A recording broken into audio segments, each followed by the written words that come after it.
चुकीला चूक म्हणायला समोरचा माणूस हा जिगरबाज आणि निस्वार्थीच हवा.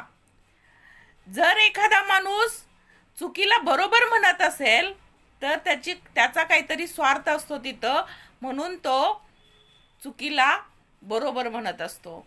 आणि जो माणूस चुकीला चूक म्हणतो तो निस्वार्थी असतो, तो कुणालाही घाबरत नाही, त्याचा काही स्वार्थ नसतो, त्यामुळं तो चुकीला चूक म्हणायचं धाडस करतो. चुकीला चूक म्हणणारी माणसं खरं तर आपल्या हिताचं बघत असतात, पण आपण करतो नेहमी उलटच.